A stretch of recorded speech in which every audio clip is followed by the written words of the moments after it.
சாமவேதத்துக்கு சமம் தான் திருவாய்மொழி. ஏன்னா அதுல 1000 சாக்கைகள், இதுல 1000க்கும் மேற்பட்ட பாசுரங்கள். ரிஷிம் ஜுஷாமஹே கிருஷ்ண திருஷ்ணா தத்துவம் இவோத்திதம் சஹஸ்ர சாக்காம் யோத்ராட்சீம் திராவிடீம் பிரம்ம சம்ஹிதாம் பராசரவட்டர். அப்பேற்பட்ட திருவாய்மொழியில 4 இடங்கள்ல ஆழ்வார் தூது விட்டார். 4 places he has given message. இந்த பழைய காலத்து ஒரு படம் கபூத்தர் ஜா ஜா ஜான் இருக்கு இல்லையா, அவரும் தூது தானே விட்டு இருக்கார். அதனால அந்த அந்த பட்சிகள் கிட்ட தூது விடணும். 4 இடங்கள் எந்தெந்த இடம்னு சொல்லிவிடுறேன். இதெல்லாம் சொல்லணுமா சுவாமின்னா, இந்த மேடையில சொல்லலைன்னா ஆழ்வார் பெருமை எங்க சொல்ல முடியும்? 1ஆம் பத்து 4வது திருவாய்மொழி முழுக்க தூதுதான். அதுல முதல் பாசுரம், அம்சிரைய மடனாராய் அழியத்தாய் நீயும் நின் அம்சிரைய சேவலுமாய் ஆவாவென் எனக்கருளி வெம்சிரைய புள்ளுயர்த்தார்க்கு என்விடுதூதாய் சென்னக்கால் வன்சிறையில் அவன் வைக்கில் வைப்புண்டால் என் செய்யுமோ. 1ஆம் பத்து 4வது திருவாய்மொழி முதல் பாசுரம் ஆழ்வார் தூது விட்டார். 6ஆம் பத்து முதல் திருவாய்மொழி வைகல் பூங்கழிவாய் அப்படிங்கிற இடம். 6ஆம் பத்து 8வது திருவாய்மொழி பொன்னுலகாளீரோ புவனமுழுதா ஆளீரோ நன்னில குறுக்கினங்காள் கேட்கிறார். 9ஆம் பத்து 7வது திருவாய்மொழி எங்கானல் அகங்கழிவாய். 4 இடத்துல தூது விட்டாரா? இது எதுக்கு தூது விட்டார்னு ஒருத்தர் எடுத்தார் ஒரு சூர்ணிக்கையில. ஆச்சாரிய ஹிருதயம்னு பேர் அந்த கிரந்தத்துக்கு. எழுதியவர் அழகிய மணவாள பெருமாள் நாயனார். சார் எல்லாம் நல்லா இருக்கு, இந்த பெயர்கள் தான் இங்க குழப்பமே. எப்படி ஞாபகம் வச்சுக்கிறது? சுலபமா இருக்கு பாருங்க. அழகிய மணவாள பெருமாள் நாயனார். 4 பேரா இல்ல, ஒருத்தர் பேர், ஒருவரின் பேர் இது. திருக்குறுகை பிரான் பிள்ளான். ஞாபகம் வச்சுக்கணும் இந்த பேரெல்லாம். அவர் எடுக்கிறார் ஒரு சூத்திரம்னு பேர் இதுக்கு, ஆச்சாரிய ஹிருதய சூத்திரம். நான் சொல்றதெல்லாம் ஒரு 800 வருஷத்துக்கு முன்னாடி எடுக்கிறார். அந்த சூத்திரம் என்னன்னு சேவிச்சுடுறேன். தம்பிழையும் சிறந்த செல்வமும் படைத்த பரப்பும் தமரோட்டை வாசமும் மரப்பித்த க்ஷமா தீக்ஷா சாரஸ்ய சௌந்தரியங்களை உணர்த்தும் வியூக விபவ பரத்வத்வய அர்ச்சைகள் தூது 4க்கு விஷயம். புரிஞ்சா மாதிரி இருக்கா? 4 தூது விட்டார் இல்லையா ஆழ்வார். எதுக்கு விட்டாருங்கிற அர்த்தத்தை சொல்றார். தம்பிழையும் சிறந்த செல்வமும் படைத்த பரப்பும் தமரோட்டை வாசமும். இது நமக்கு சம்பந்தம் இல்லாத விஷயம். ஏன்னா இந்த உபன்யாசத்துக்கு இது 4 விஷயங்கள். அதை மரப்பித்த 4 குணங்களை காண்பிச்சாராம் பகவான் இந்த 4 தூதுல. க்ஷமா தீக்ஷா சாரஸ்ய சௌந்தரியங்கள் 4 குணங்களை இந்த 4 தூதுல காண்பிச்சார். இந்த 4 தூதும் எதுக்கு லட்சணம் அப்படின்னா, நமக்கு 5 நிலைகள்ல பெருமாள் இருக்காருன்னு சொன்னேன் இல்லையா, அதுல எடுக்கிறார் வியூஹ. முதல்ல சொன்ன அந்த தூது அம்சிரையமடனாராய் பெருமாளுடைய வியூக நிலைக்கு விட்ட தூதாம். அடுத்தது வைகல் பூங்கழிவாய். 6ஆம் பத்து திருவன்வண்டூர்னு ஒரு திவ்யதேசம் உண்டு கேரளால. அந்த ஆழ்வார் திருவன்வண்டூர் அப்படின்னு எடுக்கிறார் அந்த இடத்துல. அது எதுக்குன்னா விபவ. விபவம்னா என்ன? ராமகிருஷ்ணாதி அவதாரங்களுக்கு தூது விட்டார். அடுத்தது பொன்னுலகாளீரோ புவன முழுதாளீரோ. 2 விபூதி ஆள்றியான்னு குறுக பார்த்து கேட்கிறார் பாருங்க ஆழ்வார். அது எதுக்குன்னா பரத்வத்வய. பரத்வத்வயம்னா 5 நிலைகள்ல 2 நிலை பார்க்கறது ரொம்ப கஷ்டம். ஒன்னும் பரரூபத்துல இருக்கக்கூடிய பரவாசுதேவன். 2வது நிலை எது? அந்தர்யாமி. இவரை பார்க்கறதும் கஷ்டம் இல்லையா? இப்ப பெருமாளை போய் நம்ம காஞ்சிபுரத்திலேயே அங்கேயும் இங்கேயும் சேவிக்கிறது எவ்வளவு சுலபம். தியானம் பண்ணிட்டே அவரை உள்ளுக்குள்ள பாக்குறதுனா கஷ்டம். அப்பேற்பட்ட அர்ச்சைகள் 4வது தூது அர்ச்சைகள் தூது 4க்கு விஷயம். அதுல பொன்னுலகாளீரோ புவனமுழுதாளீரோ என்கின்ற தூது 2 விபூதி பரத்வத்வயத்துக்கு சம்பந்தமா. அதனால இதை சொல்லிட்டு அப்பேற்பட்ட பெருமாள். இப்ப மறுபடியும் ஸ்லோகத்துக்கு வரேன், மந்திரத்துக்கு. பாதோஸ்ய விஸ்வா பூதானி திரிபாதஸ்யாமிருதம் திவீன் இருக்கா. இதை எப்படி புரிஞ்சுக்கிறதுன்னார். நேற்று ஒரு இடம் சொன்னேன். பரவாசுதேவன் வியூகவாசுதேவனா மாறி வியூகவாசுதேவன் சங்கர்ஷண பிரத்யும்ன அனிருத்தர்களா வருவா சொன்னோமா. பால் தயிராருது, நடுவில் பாலும் தயிரும் கலந்த நிலைதான் வியூகவாசுதேவன். இந்த வியூகவாசுதேவன் ஸ்பா சங்கர்ஷன் பிரத்யும்னன் அனிருத்தன் இவா 4 பேரும் 3 மூர்த்தியா மாறுவா. கேசவ நாராயணன் பார்த்தோமா. இந்த 4 மூர்த்திகள் இருக்கா இல்லையா, அந்த 3 மூர்த்திகள் இருக்காளே சங்கர்ஷணன் பிரத்யும்னன் அனிருத்தன், ஞானபல ஐஸ்வர்ய வீரிய சக்தி தேஜஸுக்கள் 2 குணம். இந்த 6 குணமும் சேர்ந்து வாசுதேவன் கிட்ட இருக்கும். இந்த 4 மூர்த்திகளுக்கு தான் சதுர்மூர்த்திகின்னு சஹஸ்ரநாமத்துல பேர். சதுர்மூர்த்திகி, சதுர்பாஹு, சதுர்வியூஹா, சதுர்கதிகின்னு வருது இல்லையா. அப்பேற்பட்ட 4 மூர்த்திகள் இவர்கள். இந்த 4 அந்த அனிருத்தோ அப்ரதிரதா பிரத்யும்னோ அமித விக்ரமஹா வந்துடுத்து. இப்ப இந்த 4 பெருமாளும் சேர்ந்துதான் சிருஷ்டி ஸ்திதி சம்ஹாராதிகளை பண்ணுவா. அந்த கிரமத்திலையும் பார்த்தீங்கன்னா சங்கர்ஷணன் முதல்ல பிரளயம், அடுத்தது பிரத்யும்ன அனிருத்தர்கள் சிருஷ்டி பாலனம் இதை பண்ணிடுவா. இதுல சொல்லப்பட்ட ஒரு பாதம் பாதோஸ்ய விஸ்வா பூதானி, அதுதான் வியூக வாசுதேவன். திரிபாதஸ்யாமிருதம் திவி சங்கர்ஷண பிரத்யும்ன அனிருத்தர்கள் பார்த்தோமா. இந்த 4 பேரை எங்க சேவை சாதிக்கிறான, இன்னைக்கும் நீங்க நாச்சியார் கோவில்னு ஒரு க்ஷேத்திரத்துக்கு போவேள். திருநரையூர் அப்படின்னு பேர் அந்த திவ்யதேசத்துக்கு. அந்த திவ்யதேசத்துக்கு போனேன்னா பெருமாள் ஸ்ரீனிவாச நம்பியாய் திருநரையூர் நம்பியா காட்சி கொடுப்பார். பக்கத்துல வெஞ்சுளவல்லி தாயார். உள்ள நீங்க கர்ப்பகிரகத்துல போய் பார்த்தேன்னா சங்கர்ஷணன், அனிருத்தன், பிரத்யும்னன், அனிருத்தன், அதே மாதிரி பிரம்மா, இவாள்லாம் ஒரு பெரிய ஃபேமிலி போட்டோ மாதிரி 9 அடிக்கு நின்று இருப்பா. ஆச்சரியமான திவ்யதேசம். இந்த மந்திரத்தால் அப்பேற்பட்ட நாச்சியார் கோவில் சொல்லப்பட்டிருக்கு. அடுத்தது 4வது மந்திரம் திரிபாதூர்த்வ உதைத் புருஷா பாதோஸ்யேஹா பவாத் புனஹ ததோ விஸ்வங் வியக்ராமத் சாஷன்னான்னஷனே அபி அப்படின்னு இந்த இடத்துல இருக்கு. திரிபாதூர்த்வ உதைத் புருஷா, எவன் ஒருவன் இந்த உலகங்களை அளந்தானோ, திரிவிக்ரமன்னு பார்த்தோமா. அப்போ ஒரு க்ஷேத்திரம் சொன்னேன், சீர்காழியில தாடாளன்னு பேர். சீர்காழிக்கு ஒரு பேர் கொடுத்திருக்கார், ரொம்ப சுலபமான பேர். என்ன பேர் தெரியுமோ? காழிச்சீராம விண்ணகரம். சீர்காழி ரொம்ப கஷ்டமா இருக்கு பாருங்க. காழிச்சீராம விண்ணகரத்தை ஞாபகம் வச்சுங்க. அப்பேற்பட்ட திரிவிக்ரமனாயிருக்கக்கூடிய தாடாளன் அவன் என்ன பண்றான்? திரிபாதூர்த்வ உதைத் புருஷா, இந்த புருஷன் அளந்திருக்காருன்னார். மறுபடியும் புருஷன் புருஷன் சொல்றேனே, இந்த இடத்துல புருஷன் சொன்னா நாராயணன் அர்த்தம். அதுக்கு பிரமாணம் எங்கேன்னு காமிச்சேன்னா, சங்கர என்கின்ற சப்தத்தை சொன்னால் எப்படி பரமசிவனாரை மகாதேவனை குறிக்குமோ, புருஷ என்கின்ற சொல் நாராயணனை குறிக்கும். அது பார்த்துட்டோமா. நேத்து ஒரு இடம் சொன்னேன் உங்களுக்கெல்லாம், ஒரு சொன்னேன் அந்த இடம் நீங்க ஞாபகம் வச்சுருப்பேன். எதுன்னா யௌகீகம்னு ஒரு அர்த்தம் உண்டு, ரூடி அப்படின்னு ஒரு அர்த்தம் உண்டு. பொதுவா அந்த சப்தத்துக்கு என்ன பொருள்? அது யௌகீகம். பொதுவா இந்த பேர் யார சொல்றது? ரூடி. இப்போ விஸ்வநாதன் என்கின்ற நாமம் விஸ்வத்துக்கு நாதன் அப்படின்னா சிவபெருமானையும் குறிக்கும். விஸ்வநாத க்ஷமேதாகான்னு நாராயணியத்துல சொல்லும் போது நாராயணனையும் குறிக்கும். ஆனா ரூடி உலகத்துல இருக்கக்கூடிய அர்த்தத்தை வச்சு பார்த்தா இந்த இடத்துல விஸ்வநாதன் சிவபெருமானை பொதுவாக குறிக்கும். அப்படின்னா ஒரு சப்தத்துக்கு 2 பேருக்கும் அர்த்தம் சொல்லலாம். சிவம், சிவஹா மங்களத்தை கொடுப்பவர் சிவபெருமான். சிவஹா ஸ்தானுகுன்னு வருது சஹஸ்ரநாமத்துல. நாராயணனுக்கும் சிவன் ஒரு நாமம் இருக்கு. ஆனால் இப்ப நாராயணன் ஒரு நாமம் இருக்கு இல்லையா, அது ரொம்ப ஒரு பெக்யூலியர் நேம் சான்ஸ்கிரிட்ல. ஏன் சொல்றேன்னு கேளுங்க. இந்த நாராயணனுக்கு ஒரு பாணினி சூத்திரம் இருக்கு. பாணினின்னு ஒரு பெரிய மகாவித்வான், அவர் கிராமட்டிக்கல் ரூல்ஸ் எழுதியிருக்கார் சம்ஸ்கிருதத்துல. பாணினிய வியாக்கரணம் தான் ஆதாரம் சம்ஸ்கிருதத்துக்கு. அதுல ஒரு சூத்திரம், இதை நீங்க சட்டுன்னு புரிஞ்சுட்டேன்னு வச்சுங்க, இப்பவே நீங்க பாதி கோவிதா அவ்வளவுதான். அதனால இதுல ஒரு வரி கேளுங்க. பூர்வ பதாத்து சஞ்ஞாயாம் அகஹா அப்படின்னு சான்ஸ்கிரிட்ல ஒரு ரூல். அது என்ன சார் பூர்வ பதாத்து சஞ்ஞாயாம் அகஹானா? 2 வார்த்தை ஒரு வார்த்தையா சேருறது இல்லையா, நிறைய இடங்கள்ல சேருமே. நார பிளஸ் அயன நாராயண வருது இல்லையா இந்த சப்தம். இப்ப இந்த ரூல் என்ன சொல்றதுன்னா, முதல் வார்த்தையில க இல்லைன்னு வச்சுக்கோங்க, ரா மட்டும்தான் இருக்கு. 2வது வார்த்தை சப்தத்துல ந இருக்கு, த த த த ந ந நல் ந ந இருக்குன்னு வச்சுக்கோ.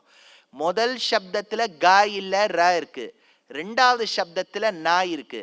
அப்ப 2ம் சேர்ந்து ஒரு வேர்ட் ஆகும்போது ந இருக்காது, அந்த ந ஆயிடும் அப்படின்னு இந்த ரூல். பூர்வ பதாத்து சஞ்ஞாயாம் அகஹா. நார அதுல க இருக்கா? இல்ல. ர இருக்கா? இருக்கு. பிளஸ் அயன அதுல ந இருக்கா?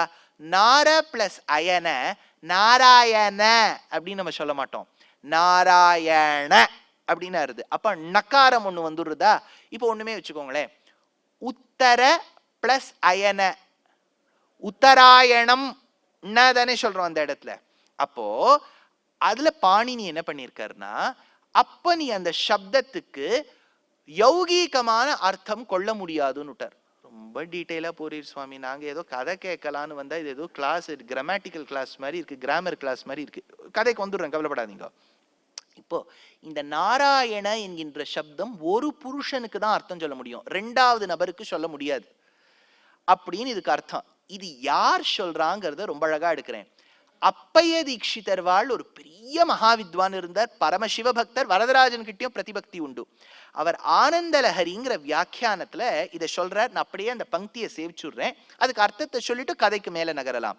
வேத விபாகார்த்தமேவாவதீர்ணேன சகல வேத தாத்பர்யபிஜ்ஞேன சர்வஜ்ஞ சிகாமணினா வேதவியாசேன புலஸ்திய வரதான லப்த தேவதா பாரமார்த்திய வேதேன. என்ன சார் சொல்றார்? புலஸ்தியர்னு ஒரு மகர்ஷி, அவர் அனுகிரகம் பெற்று ஒரு குழந்தைக்கு ஞானம் ஸ்புரிச்சுது. அது யாருன்னா வேதவியாசருடைய திருத்தகப்பனார் பராசர மகர்ஷிக்கு. அதனால சொல்றார், புலஸ்திய வரதான லப்த தேவதா பாரமார்த்திய வேதனேன ஸ்ரீ பராசரேன அனன்யைச்ச மகர்ஷிபிர் வேதோபபிரம்மணார்த்தம் பிரணீதேஷு. பராசரர் போன்று ஏனைய மகர்ஷிகள் கொடுத்த அந்த புராண வச்சனங்களிலும் ஸ்ரீ மகாபாரத விஷ்ணு புராணாதிஷு, விஷ்ணு புராணம் ஸ்ரீ மகாபாரதம் போன்ற பிரமாண சாஸ்திரங்கள் முதலியவற்றிலும் நிச்சித பரபிரம்ம பாவஸ்ய, நிச்சிதமா இவர்தான் பரபிரம்மம்னு சொல்லலாம். யாரு? சத்பிஹி சர்வைரபி அவிபாவகேன பரபிரம்மத்வேன பூஜிதஸ்ய ஸ்ரீநாராயணஸ்ய கஷ்டித் கோணே நிவிஷ்ட மந்திரார்த்தவாத புராண வச்சனாதிலேஷம் அவலம்பிய ஜீவபாவம் பக்தும் நாஸ்ம ஜிஹ்வா பிரவர்த்ததே. ஜீவன் அவர் சொல்லவே முடியாது, ஏன்னா அழுகி போயிடும். அதனால சொல்றேன் கேளுங்கோ. ததா சேன்மூர்தா சததா பவதி. நாராயணன பரபிரம்மம் இல்லைன்னு சொல்லிட்டா அப்பே தீட்சிதர் எடுக்கிறார், என் தலை 100 துண்டா சதறி போயிடும். அதனால வேத வைதைக்க துரோஹோ தேவத துரோஹாஸ்ச ஜாயதே. நாராயணன பரபிரம்மம் இல்லைன்னு சொன்னா வேதத்துக்கும் பூர்வர்களுக்கும் நம்ம பண்ற துரோகமா போயிடுமா. அதனால சொல்றார், அதோ நாராயணஹ பரபிரம்ம கோட்டீரேவத்ய அஸ்மாக்கம் சித்தாந்தா. நாராயணன் பரபிரம்மங்கிறது தான் சித்தாந்தம் அப்படின்னு அப்பே தீட்சிதர் எடுக்கிறார். இது எங்க தெரியுதுன்னா, சங்கர மட்டத்துல இன்னைக்கும் பெரியவாள்லாம் முகவுரை கொடுத்து முன்னுரை கொடுத்து முடிக்கும் போது என்ன எழுதுவா தெரியுமோ? நாராயண ஸ்மிருதின்னு தான் முடிப்பா. இன்னைக்கும் சிங்கேரி மடமாகட்டும் காஞ்சி மடமாகட்டும் புராண பட்டனம்னு சொன்னா விஷ்ணு புராண பட்டனம் தான் உண்டு. அதனால இதுல எந்த ஒரு பேதமும் யாருக்கும் கிடையாது. அதுல எல்லாரும் ஒத்து போயிட்டா.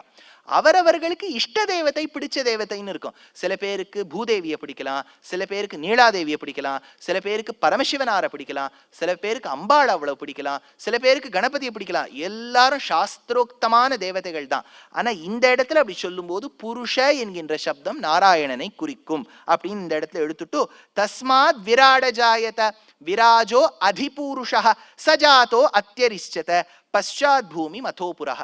நேற்று கடைசியில ஒரு 12 நிமிஷத்துக்குள்ள இந்த உலகத்துல என்னெல்லாம் படைக்கப்பட்டிருக்குன்னு வேகமா சொல்லிட்டேன்.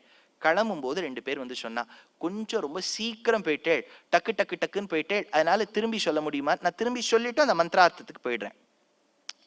முதல்ல பிரகிருதி என்கின்ற விஷயம் இருக்கும். மூல பிரகிருத்தின்னு பேர்.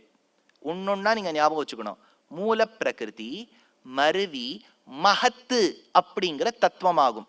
மகத்து என்கின்ற விஷயம் மருவி அகங்காரம் ஆகும்.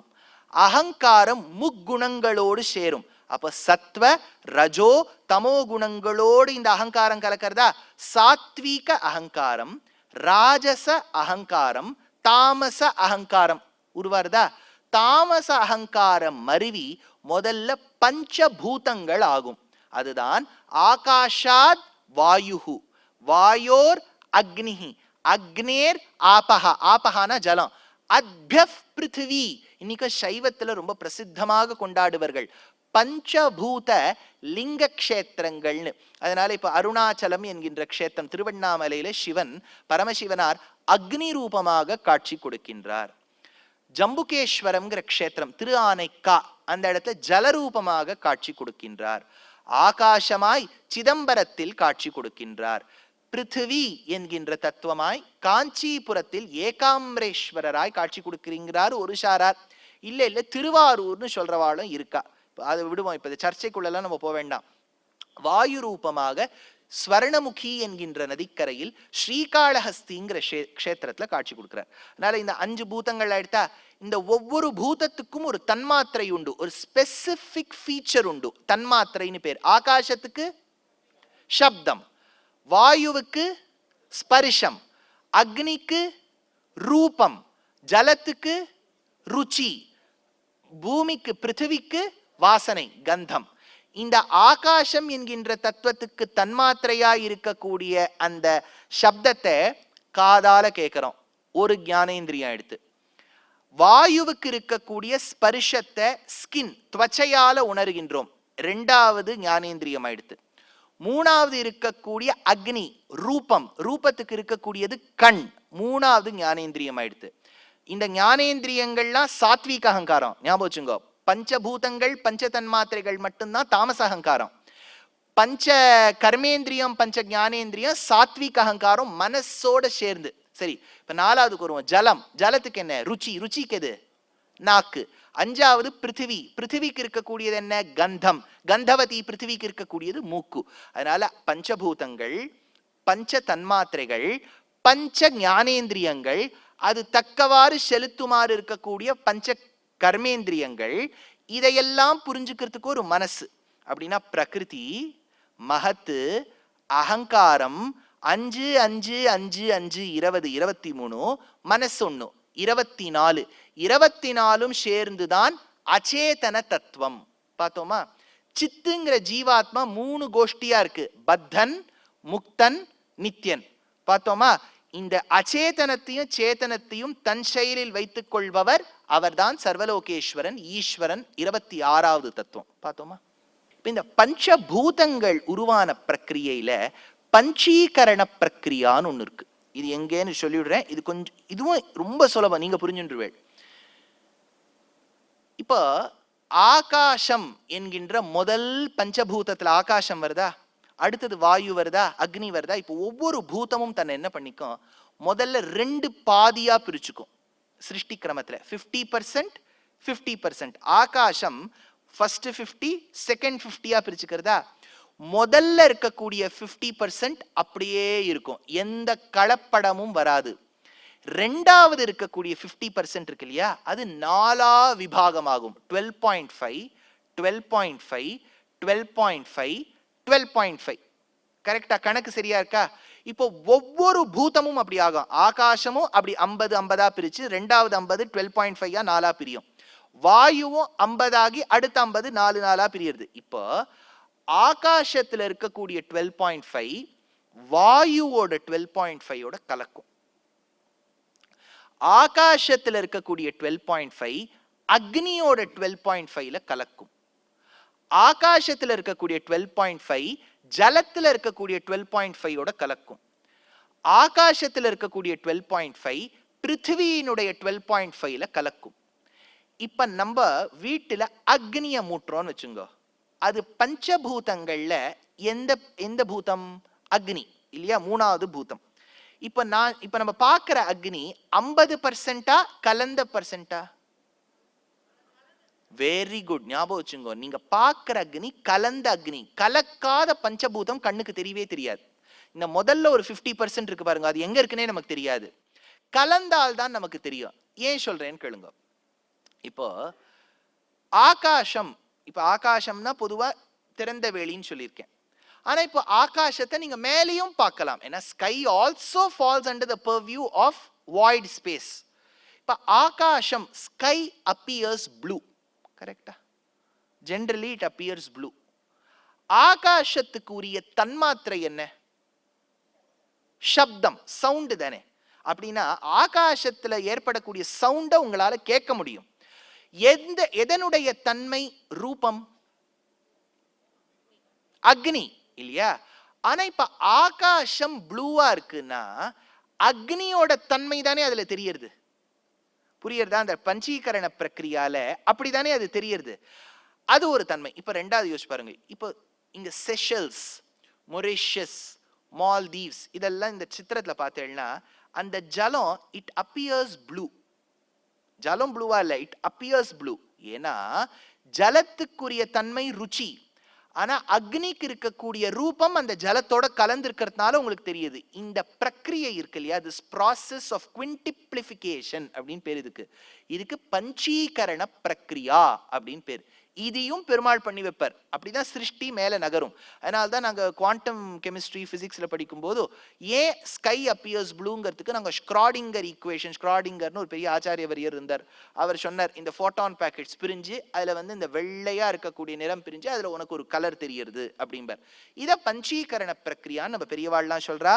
அப்பேற்பட்ட இந்த சிருஷ்டியை செய்த பகவான் தஸ்மாத் விராட ஜாயத. இந்த விராட ஜாயத்துக்கு இவ்வளவு நாளி அர்த்தம். விராஜோ அதிபூருஷா, அப்பேற்பட்ட பெம்மான். சஜாதோ அத்தியரிஷ்சத பஷாத் பூமிம் அதோ புரஹ. பஷாத் பூமிம் அதோ புரஹாங்கிறதுக்கு சொல்லும் போது முட்டையா இந்த உலகம் சிருஷ்டிக்கப்பட்டிருக்கு. இப்போ முட்டையை பார்க்கலாமா கொஞ்ச நாளி? இப்போ முட்டையினுடைய பிரக்கிரியை பார்க்கலாம். இப்போ முட்டையை நீங்க உடைக்கும் போது, நீர் எங்க சுவாமி முட்டையை உடைச்சி? இந்த கெமிஸ்ட்ரி லேப் அது இதெல்லாம் பார்க்கும்போது இந்த மாஸ்டர் ஷெஃப் சேலஞ்சுன்னு ஒன்று இருக்கு. எல்லா உலகத்தில் இருக்கக்கூடிய மடப்பள்ளி சேனல்லாம் கைங்கரியம் பண்ணிட்டு இருப்பா அந்த மாஸ்டர் ஷெஃப் சேலஞ்சில். அதில் பார்த்தா முட்டையை உடைக்கிறா. அப்போ அதில் யோக்கெல்லாம் இருக்கும், மஞ்சளா ஒன்று இருக்கும், ஒரு வெள்ளை ஒரு ஆவரண ஜலம் இருக்கும். எப்படி இந்த முட்டையோ அப்படியே தான் நம்மளும் தாயின் கர்ப்பத்தில் இருந்திருக்கோம். ஞாபகம் வச்சுங்கோ, நம்மளை சுத்தியும் ஒரு ஜலம், அதுக்கு ஆம்னயோனிக் சாக்குன்னு பேர். எப்பவுமே இந்த வாட்டர் புரோக்னு கர்ப்பவதிகள் சொன்னா இப்ப குழந்தை பிறக்க போறதுன்னு அர்த்தம். ஏன்னா அந்த நீர் பை உடைந்து விட்டது. ஆம்னயான், கோரயான், பிளாசென்டான்லாம் உண்டு அம்மாவின் கர்ப்பத்துல. அதெல்லாம் சேர்த்துதான் அம்பிலிக்கல் கார்ட், அந்த குழந்தைக்கு இருக்கக்கூடிய உணவு கிடைக்கக்கூடிய இடம். அதுக்குதான் தொப்புள் கொடி உறவுன்னு சொல்றோம். அதோட சேர்த்து ஆம்னயோனிக் சாக்குன்னு ஒன்று இருக்கும், அதெல்லாம் பிளாசென்டான்னு ஒரு இடத்துல ஃபிக்ஸ் ஆயிருக்கும். இதெல்லாம் யூட்டரஸ் கர்ப்பப்பையில இருக்கும்போது ஃபாலோபியன் டியூப்ஸ்னு மேல போகும். இதுதான் ஒரு பெண்ணினுடைய அந்த கர்ப்பம். பரபிரம்மத்துக்கு எப்படி சிருஷ்டியோ தாயின் கர்ப்பமோ ஒரு மினி ப்ராஜெக்ட், அந்த மாதிரி தான் அந்த குழந்தையை தாங்குறா. பெருமாள் படைத்த அண்டத்துக்கு பிரம்மாண்டம்னு பேர். இப்ப இந்த பூஹு புவஹா சுவஹா மகஹா ஜனஹா தபஹான்னு 7 உலகங்கள் மேல, கீழே இருக்கக்கூடிய 7 உலகங்களுக்கு மேல ஆவரண ஜலம்னு ஒண்ணு இருக்கும். அது அந்த முட்டையினுடைய ஷெல். பிரம்மாண்டத்துக்கும் இந்த 7 உலகத்துக்கும் நடுவில் இருக்கக்கூடிய ஜலம். கம்பர் ரொம்ப அழகா சொல்லுவார். கம்பராமாயணத்துல யுத்த காண்டத்துல ரொம்ப அழகா சொல்றார் கம்பர், ஹிரண்யகசிபுவினுடைய குளியல் பத்தி. என்ன சார் ராமாயணத்துல வருதா ஹிரண்யகசிபுவை பத்தி அப்படின்னா, கம்பருக்கு கம்பர்னு பேர் வந்ததுக்கு காரணமே என்னன்னு சொன்னா, அவர் நரசிம்மர் கிட்ட அவ்வளவு பிரதிபக்தி கொண்டவர். அவருக்கு நிஜம் பேர் என்னன்னே தெரியாது. அவர் எழுதிய ராமாயணத்தை ஸ்ரீரங்கத்தில் அரங்கேற்றினார். வித்வான்கள் இது தப்பு அது தப்புன்னா, நான் எழுதினதில் தப்பு கண்டுபிடிக்கிறதுக்குனே நீங்க இருக்கேள், பெருமாள் இதை ஒத்துக்கிறாரா இல்லையாங்கிறத மேட்டழகிய சிங்கர் கிட்ட வச்சார். வச்ச உடனே ஒரு சிங்கத்தின் கர்ஜனையும் ஒரு பெரிய கம்பம் தூண் பிளக்கும் துவனியும் கேட்டதாம். கம்பம் பிளந்தது, கம்பன் அப்படின்னு ஒரு பேர் வச்சாச்சு. அதனுடைய ஞாபகார்த்தமாக யுத்த காண்டத்தில் தான் பிரஹ்லாதனுடைய சரித்திரத்தை சொல்றார் கம்பர். அப்ப ஹிரண்யகசிபு எதுல குளிப்பான்னார், குளத்துல இருக்கக்கூடிய ஜலம் போய் குளிச்சுட்டு வாடானா, ஆஹா தட் இஸ் வெரி கோல்டு. சரி சமுத்திர ஜலத்துல போய் குளினா அது ஒரே உப்பு. எல்லாத்தையும் விட்டுட்டு எந்த ஜலத்துல குளிப்ப, அண்டகட்டாகத்துல ஓட்டையை போட்டு ஆவரண ஜலத்துல குளிப்பேனானா அந்த ஹிரண்யகசிபு. அப்பேற்பட்ட பிரம்மாண்டம். தஸ்மாத் விராட ஜாயத விராஜோ அதிபூருஷः சஜாதோ அத்தியரிஷ்சத பஷாத் பூமிம் அதோ புரஹா. அப்பேற்பட்ட பூமியின் சிருஷ்டி கிரமம் மேல தொடங்கித்துன்னார். இது அப்படின்னா இந்த சிருஷ்டி ஆரம்பிக்கிறதுக்கு முன்னாடி ஒண்ணுமே இல்ல. ஆழ்வார் எடுத்தார், ஒன்னும் தேவும் உலகும் மத்தும் யாதும் இல்லா வன்னு நான்முகன் தன்னோடு தேவர் உலகோடு உயிர் படைத்தான் குன்றம் போல் மணிமாட நீடு திருக்குருகூர் அதனுள் நின்ன வாதிப்பிரான் நிற்க மற்றை தெய்வம் நாடுதிரே. திருநெல்வேலி கிட்ட ஒரு க்ஷேத்திரம் திருக்குருகூர், அதுக்கு ஆழ்வார் திருநகரின்னு பேர். ஆழ்வார் திருநகரியில சொல்றார், இங்க பாக்குறிய பெருமாள் அவர்தான் ஒரு காலத்தில் உலகத்தில் ஒண்ணுமே இல்லாத போது இவர் மட்டுமே இருந்தார். சதேவ சௌமிய இதமக்ர ஆசீத் ஏகமேவாத்விதீயம். இவரை போல் இரண்டாவது ஒன்று கிடையாது. ஏகமேவ அத்விதீயம், இரண்டாவதே கிடையாது. அதனால இந்த மந்திரத்தால் திருக்குருகூர் ஆழ்வார் திருநகரியில இருக்கக்கூடிய ஆதிப்பிரான் பேசப்படுகின்றார். பார்க்கலாம். அப்புறம் 6வது மந்திரம், யத் புருஷேண ஹவிஷா தேவா யஜ்ஞமதன்வத வசந்தோ அஸ்யாசீத் ஆஜ்யம் கிரீஷ்ம இத்ம ஷரத் ஹவிஹி அப்படிங்கிறது இந்த மந்திரம் 6வது மந்திரம். யத் யஸ்மின் காலே புருஷேண, நான் முன்னாடி சொன்னேன் 5வது மந்திரம் வரைக்கும் புருஷன்னு சொன்னா நாராயணன். இப்ப பிரம்மாவை சிருஷ்டி பண்ணிட்டார். இனிமேலேந்து புருஷன்னு சொன்னா பிரம்மா. நடுவில் நாராயணன், நாராயணனுக்கு அப்புறம் அனிருத்த நாராயணன் வந்தார். இப்போ சதுர்முக பிரம்மா புருஷேன ஹவிஷா. இப்போ பிரம்மா என்னவா இருக்கார்? பசு ரூபத்துல இருக்கார். இதுக்கு திருஷ்ட விதின்னு பேர். ஞாபகம் வச்சுங்கோ. திருஷ்ட விதினா சம்ஸ்கிருதத்துல something which is made easy for us to understand or comprehend. புரிஞ்சுக்கிறதுக்கு ஒரு இல்லஸ்ட்ரேஷன் சொல்றது ஒரு வழக்கம்.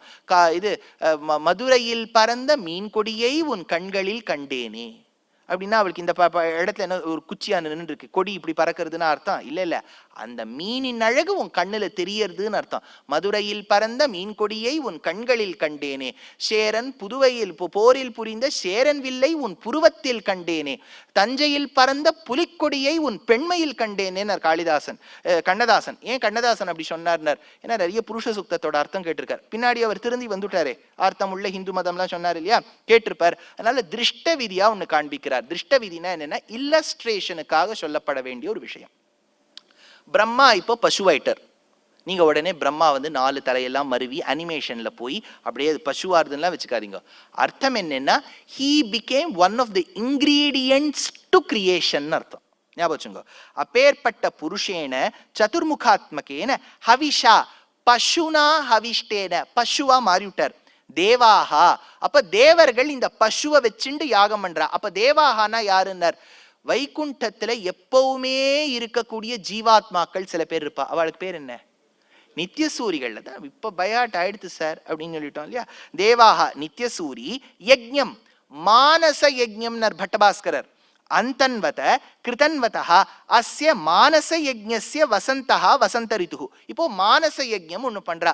அதுல பசுதான் பிரம்மா, அந்த பிரம்மா தான் இப்போத்தைய புருஷன். அப்ப என்ன ஆச்சுன்னர்? அவரை தான் ஹவிஸா கொடுக்கணும். அப்போ நெய் சேர்க்கணும் இல்லையா. பசு பிரம்மாயிட்டர், அவரை சேர்க்கணும். இப்ப நெய் எது? வசந்தோ அஸ்யாசீத் ஆஜ்யம். ஆஜ்யம்னா என்ன தெரியுமோ சம்ஸ்கிருதத்துல? நெய்ன்னு அர்த்தம். இப்போ ஹோமங்கள்லாம் ஆத்துல பண்ணும்போது ஆஜ்யத்தை எடுத்துன்னு வாங்க. இது என்னது சார் புதுசா ஆஜ்யம்? நெய்யுக்கு ஆஜ்யம்னு பேர். வசந்தோ அஸ்யாசீத் ஆஜ்யம் அப்படின்னா வசந்த காலம் என்பதுதான் கீ. என்னது? ஸ்பிரிங் சீசன் தான் கீயா?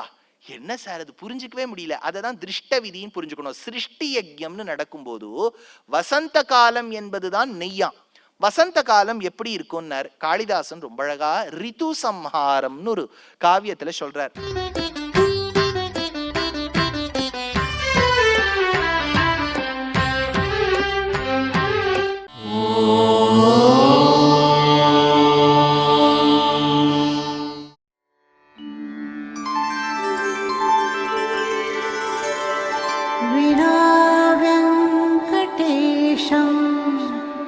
ननाथो ननाथः सदा वेङ्कटेशं स्मरामि स्मरामि हरे वेङ्कटेश प्रसीद प्रसीद प्रियं वेङ्कटेश प्रयच्छ प्रयच्छ